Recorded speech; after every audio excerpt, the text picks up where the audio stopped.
எப்படா வரும் எப்படா வரும் இல்ல வரவே வராதா, ஏற்கனவே வந்து நெட்ல வந்து லீக் ஆயிடுச்சு அப்படின்ற ஒரு விஷயம் வேற வந்துரும், அவ்வளவுதான் போல ஜனநாயகன் அப்படின்ற மாதிரி எதிர்பார்க்கப்பட்டது. ஸோ இப்போ வந்து ரிலீஸ் ஆகும் போது இந்த டேட்டை கூட அனௌன்ஸ் பண்ணிட்டாங்க. இப்போ வந்து ஜனநாயகன் அப்படின்ற டைட்டிலே ஒரு நல்ல title. We are belongs to democratic. அதனால் அம்பேத்கர் கொண்டு வந்த அந்த சட்டம், இந்திய அரசியலமைப்பு சட்டமே வந்துட்டு ஜனநாயகத்தை தான் வலியுறுத்துது.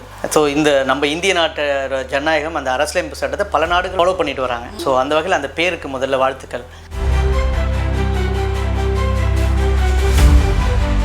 தலைவா என்கிற ஒரு படம், அதில் வந்துட்டு தான் அவர் முதல் முறையாக அந்த ஒரு போஸ்ட் போட்டு ஒரு அரசியலுக்கு வர என்ட்ரி மாதிரி உள்ளே வந்தார். உடனே அன்றைக்கு முதலமைச்சராக இருந்த அம்மையார் ஜெயலலிதா அவர்கள் உடனே அவரை கூப்பிட்டு அந்த படத்தை ரிலீஸ் பண்ண விடாமல் நிறைய ப்ராப்ளம்லாம் கொடுத்து, அவரும் வந்துட்டு கொடநாட்டில் போயிட்டு அந்த ஃபோட்டோ அங்கே தான் எடுக்கப்பட்டது. ஒரு நல்ல ஒரு அவரோட ஒரு நல்ல ஒரு ஃபோட்டோ ஒன்று இருக்கும், விஜய் சாரோட ஃபோட்டோ.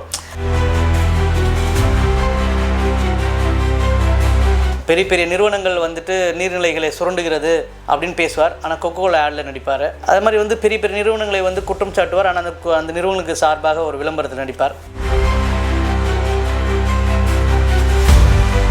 அந்த படத்தை ப்ரொடியூஸ் செய்த அவரோட நண்பருக்கு தான் இன்றைக்கி வந்து தமிழ்நாட்டோட டெல்லி சிறப்பு பிரதிநிதின்னு ஒரு அந்தஸ்தை கொடுத்துருக்கார்.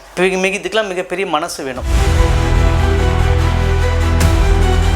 தெலுங்கு படத்தோட ஒரு காப்பி தான் இது. இப்போ அந்த படம் பார்த்துட்டவங்களுக்கு இந்த படத்து மேலே பெரிய சுவாரஸ்யம் இருக்குமான்னு தெரியல. ஆனால் விஜய் சாருக்கு பின்னாடி இப்போ வந்து பெரிய ஃபேன் ஃபாலோவிங் இருக்காங்க. இப்போ அவரை சுற்றி நிறைய பெண்கள் கூட்டம் இருக்குது. அக்காவாக இருக்காங்க, அவர் கூட தங்கச்சியாக இருக்காங்க, அம்மாவாக இருக்காங்க, மனைவியாக கூட இருக்கிறன்னு கூட நிறைய லேடிஸ்லாம் பேசியிருக்காங்க. அப்புறம் வந்து பசங்க, அவரோட ஃபேன்ஸு, அவங்க வந்துட்டு ஜென்சி க்ரௌட்ஸு. இதே வந்து கரூரில் 41 பேர் நசுங்கி செத்த போது கூட நிறைய குற்றச்சாட்டு வந்துச்சு. அந்த கரூர் சம்பவத்தில் அன்றைக்கி கூட ஷூட்டிங் தான் நடந்துச்சு. அந்த காட்சிகள்லாம் ஜனநாயகன் படத்தில் வருமா அப்படின்னு சொல்லியிருக்காங்க. அது வருமா வராதான்னு தெரியல. ஏன் உலக அளவில் 3000 தேட்டரில் என்னவோ ரிலீஸ் ஆகுது. ஒரு பெரிய உச்சபட்ச நட்சத்திரம் நடிச்சிருக்காரு. அவர் இன்னைக்கு முதலமைச்சராகவும் இருக்கார். கடைசி படம்னு சொல்லியிருக்காங்க.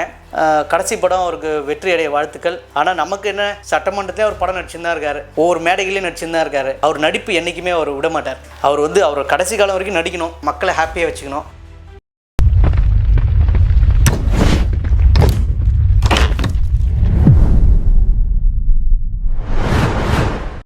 வணக்கம் நேயர்களே, இப்படிக்கு யூடியூப் சேனலில் மீண்டும் உங்கள் அனைவரையும் சந்திப்பதில் மிக்க மகிழ்ச்சி. ஜனநாயகன் படம் எப்போ அப்படின்ட்டு காத்துட்டு இருந்தவங்களுக்கு இப்போ ஒரு சக்சஸ்ஃபுல்லா ஒரு பதிலே கிடைச்சிருச்சு. ஹாப்பி நியூஸ் அப்படின்னு சொல்லலாம். தொடர்ந்து இதை பத்தி பேசுவதற்காக என்னுடைய இணைந்துள்ளார் வல்லரசு அவர்கள். வாங்க வல்லரசு சார் கிட்ட பேசலாம். சார் வணக்கம். வணக்கம். இது ஒரு பெரிய இழுபறியாவே இருந்துச்சு. எப்படா வரும் இல்ல வரவே வராதா, ஏற்கனவே வந்து நெட்ல வந்து லீக் ஆயிடுச்சு அப்படின்ற ஒரு விஷயம் வேற வந்துரும், அவ்வளவுதான் போல ஜனநாயகன் அப்படின்ற மாதிரி எதிர்பார்க்கப்பட்டது. ஸோ இப்போ வந்து ரிலீஸ் ஆகும் போது இந்த டேட்டை கூட அனௌன்ஸ் பண்ணிட்டாங்க. உங்களுக்கு என்ன தெரியும் இதை பத்தி சொல்லுங்க. இப்போ வந்து ஜனநாயகன் அப்படின்ற டைட்டிலே ஒரு நல்ல title. We are belongs to democratic. அதனால் அம்பேத்கர் கொண்டு வந்த அந்த சட்டம், இந்திய அரசியலமைப்பு சட்டமே வந்துட்டு ஜனநாயகத்தை தான் வலியுறுத்துது. ஸோ இந்த நம்ம இந்திய நாட்டு ஜனநாயகம் அந்த அரசியலமைப்பு சட்டத்தை பல நாடுகள் ஃபாலோ பண்ணிட்டு வராங்க. ஸோ அந்த வகையில் அந்த பேருக்கு முதல்ல வாழ்த்துக்கள். ரெண்டாவது வந்து விஜய் அவர்கள் வந்துட்டு எல்லா சினிமாக்காரங்களும் ஒரு கட்டத்துக்கு அப்புறம் அந்த பொருளாதார பலத்தை அடைந்த பிறகு அவங்க வந்து தன்னிறைவு பெறுவதற்கு, புகழோட அடுத்த கட்டத்துக்கு போவதற்கு அவங்க செலக்ட் பண்ணுற ஒரு விஷயம்னா அது அரசியல் தான். ஸோ விஜய் அவர்கள் வந்துட்டு தலைவா என்கிற ஒரு படம், அதில் வந்துட்டு தான் அவர் முதல் முறையாக அந்த ஒரு போஸ்ட் போட்டு ஒரு அரசியலுக்கு வர என்ட்ரி மாதிரி உள்ளே வந்தார். உடனே அன்றைக்கு முதலமைச்சராக இருந்த அம்மையார் ஜெயலலிதா அவர்கள் உடனே அவரை கூப்பிட்டு அந்த படத்தை ரிலீஸ் பண்ண விடாமல் நிறைய ப்ராப்ளம்லாம் கொடுத்து, அவரும் வந்துட்டு கொடநாட்டில் போயிட்டு அந்த ஃபோட்டோ அங்கே தான் எடுக்கப்பட்டது. ஒரு நல்ல ஒரு அவரோட ஒரு நல்ல ஒரு ஃபோட்டோ ஒன்று இருக்கும், விஜய் சாரோட ஃபோட்டோ, இப்படி கையை கட்டிகிட்டு இருக்கிற மாதிரி ஃபோட்டோ. அந்த ஃபோட்டோலாம் உருவான ஒரு நிகழ்ச்சி தான் ஜெயலலிதா அம்மா பண்ண அந்த படம், தலைவா படம் சம்மந்தப்பட்ட நிகழ்ச்சி. அது இன்னும் வைரலான ஒரு ஃபோட்டோ. அப்போது தலைவா படத்துக்கு அப்புறம் வந்துட்டு அவரோட மூவ்ஸ் கொஞ்சம் கொஞ்சமாக வந்து அரசியலை நோக்கி வர மாதிரி இருந்துச்சு. பெரிய பெரிய நிறுவனங்கள் வந்துட்டு நீர்நிலைகளை சுரண்டுகிறது அப்படின்னு பேசுவார், ஆனால் கொக்கோகோலா ஆடில் நடிப்பார். அது மாதிரி வந்து பெரிய பெரிய நிறுவனங்களை வந்து குற்றம் சாட்டுவார், ஆனால் அந்த நிறுவனங்களுக்கு சார்பாக ஒரு விளம்பரத்தில் நடிப்பார். இதெல்லாம் கடந்து இன்றைக்கு வந்துட்டு ஜனநாயகன் ஒரு பெரிய படம், அதோட ஒரு கடைசி படம்னு சொல்லியிருக்காரு. அந்த படத்தை வந்து ப்ரொடியூஸ் செய்த அவரோட நண்பருக்கு தான் இன்றைக்கி வந்து தமிழ்நாட்டோட டெல்லி சிறப்பு பிரதிநிதின்னு ஒரு அந்தஸ்தை கொடுத்துருக்கார். இதுக்கெல்லாம் மிகப்பெரிய மனசு மனசு வேணும். ஒரு தமிழ்நாட்டோட முதலமைச்சராக நம்ம மக்களால் தேர்ந்தெடுக்கப்பட்டு இந்த இடத்துக்கு வந்ததுக்கப்புறம் தன்னை சார்ந்தவர்களுக்காக, மண்ணுக்கு சார்ந்தவர்கள் இல்லை, தமிழுக்காக உழைத்தவர்கள் அல்ல, தமிழ் மக்களுக்காக போராடி காவிரி பிரச்சனை, மேகதாது நிலப்பிரச்சனை, உரிமைகளுக்காக போராடி ஜெயிலுக்கு போனவங்களாம் இல்லை. விஜய் சாருக்கு ரொம்ப பிடிச்சவர். ஒரு கர்நாடகாவில் பிறந்து வளர்ந்த ஒரு ஆந்திராக்காரர், பாவம் ஒரு 500 கோடி ரூபா போட்டு பணம் எடுத்திருக்கார், ஏழை. அவருக்கு இந்த ஜனநாயகன் படத்தினால எந்த விதமான பாதிப்பு நஷ்டம் வந்துடக்கூடாது. கவலைப்படாதப்பா, உனக்கு ரஜினிகாந்த் சார் அதை பண்ணுவார்.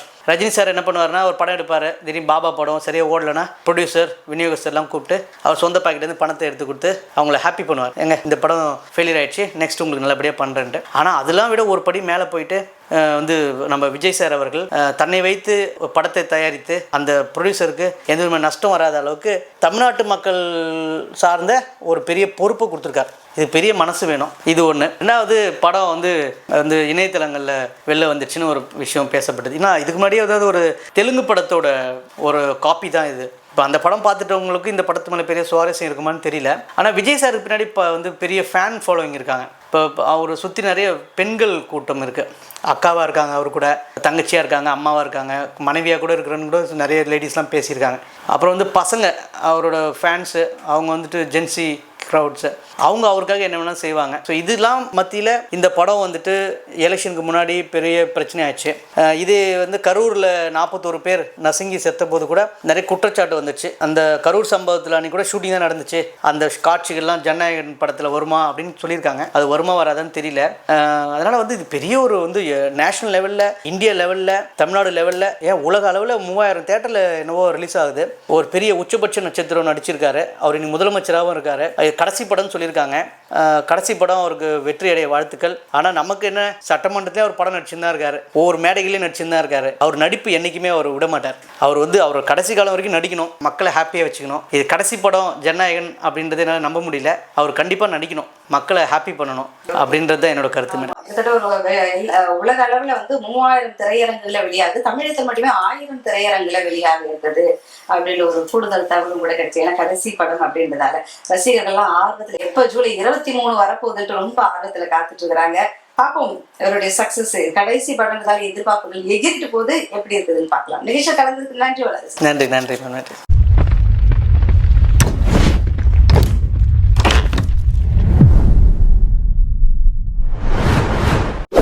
ஷேர் பண்ணுங்க, சப்ஸ்கிரைப் பண்ணுங்க, மறக்காம